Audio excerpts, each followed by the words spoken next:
नमस्कार। यूपीएसएससी अभ्यर्थियों के लिए आज का दिन बहुत बड़ा है। एक नहीं, दो नहीं, बल्कि कई बड़ी और अच्छी खबरें हैं। जूनियर इंजीनियर भर्ती का रास्ता साफ हो गया है। नए लेखपाल भर्ती की योग्यता को लेकर जो भी कंफ्यूजन था वो भी दूर हो चुका है। और 2025 का जो भर्ती कैलेंडर है वो भी अब रफ्तार पकड़ने वाला है। तो चलिए इन सभी अपडेट्स को एक एक करके समझते हैं। तो सबसे पहली और सबसे बड़ी खबर जेई भर्ती को लेकर।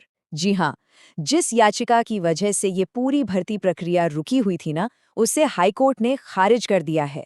ये उन हजारों अभ्यर्थियों के लिए एक बहुत बड़ी राहत की खबर है जो महीनों से इसका इंतजार कर रहे थे। तो सबसे पहले इसी पर बात करते हैं, जेई भर्ती और कोर्ट का फैसला। आइए देखते हैं कि आखिर हुआ क्या है। देखिए, हुआ ये है कि इलाहाबाद हाईकोर्ट की जो लखनऊ बेंच है उसने इस भर्ती से जुड़ी 2 याचिकाओं को तकनीकी आधार पर, मतलब टेक्निकल ग्राउंड्स पर खारिज कर दिया है। और ये कोई मामूली याचिकाएं नहीं थी। इन्हीं की वजह से पूरी की पूरी भर्ती प्रक्रिया ठप पड़ी थी। अब सवाल ये उठता है कि भाई कोर्ट ने इन याचिकाओं को खारिज किया क्यों, और वो भी मेरिट पर नहीं बल्कि टेक्निकल ग्राउंड्स पर। ऐसा फैसला क्यों आया? तो इसकी वजहें सच कहूं तो काफी दिलचस्प हैं। पहली याचिका में क्या हुआ कि याचिकाकर्ता वो लगातार नए नए डॉक्यूमेंट्स जोड़ते जा रहे थे, मतलब लगभग 600 पन्ने। इससे केस खामखा में कॉम्प्लेक्स हो रहा था। और दूसरी याचिका में तो वकील साहब भी पेश नहीं हुए। तो बस इन्हीं तकनीकी चूकों के चलते कोर्ट ने इन याचिकाओं को खारिज कर दिया।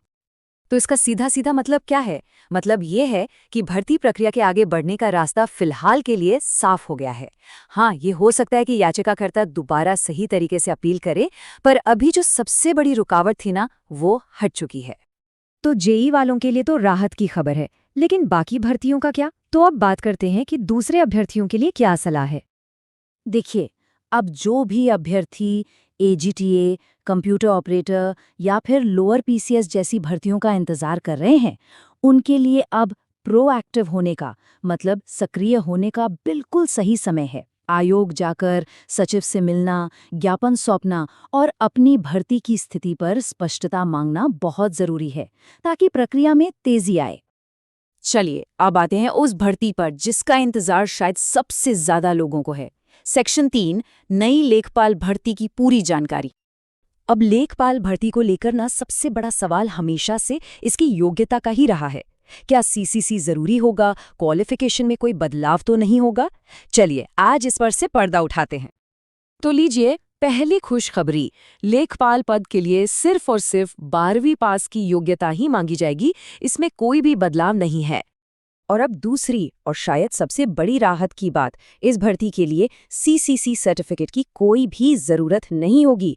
ये जो कंफ्यूजन था ये अब पूरी तरह से खत्म हो चुका है। तो एक बार फिर से साफ साफ समझ लेते हैं, योग्यता क्या है? 12वीं पास, सीसीसी नहीं चाहिए, और उम्र 18 से 40 साल। और हाँ, ये भर्ती 2025 का विज्ञापन संख्या 02 हो सकती है। तो सवाल ये है कि फिर पहला विज्ञापन कौन सा होगा? यहीं से हम आते हैं अपने अगले सेक्शन पर, यूपीपीएससी का कैलेंडर और आने वाले विज्ञापन। तो जैसा मैंने कहा, अगर लेखपाल विज्ञापन नंबर 2 है तो पहला कौन सा है? तो जो जानकारी मिल रही है उसके हिसाब से विज्ञापन संख्या 01 2025 इसी महीने की 20 तारीख के बाद कभी भी जारी किया जा सकता है। मतलब इंतजार अब बस खत्म होने ही वाला है। और सबसे बड़ी बात जानते हैं क्या है? इस बार आयोग बुलेट ट्रेन की रफ्तार से काम करने की तैयारी में है। इसका मतलब ये है कि अब ऐसा नहीं होगा कि एक विज्ञापन की लास्ट डेट खत्म हो फिर दूसरा आए। नहीं, बैक टू बैक विज्ञापन जारी किए जाएंगे। तो अब इन सब खबरों का मतलब क्या है? आगे की राह क्या है? चलिए आखिरी सेक्शन में इसी पर बात करते हैं। तो सार ये है कि 2025 जो है वो यूपीएसएससी अभ्यर्थियों के लिए मौकों का साल होने वाला है। जेई भर्ती का रास्ता साफ है, लेखपाल और दूसरी कई भर्तियां लाइन में लगी हैं। अब सवाल सिर्फ एक ही बचता है, इन मौकों को भुनाने और अपनी एक सरकारी सीट पक्की करने के लिए तैयारी कैसी है।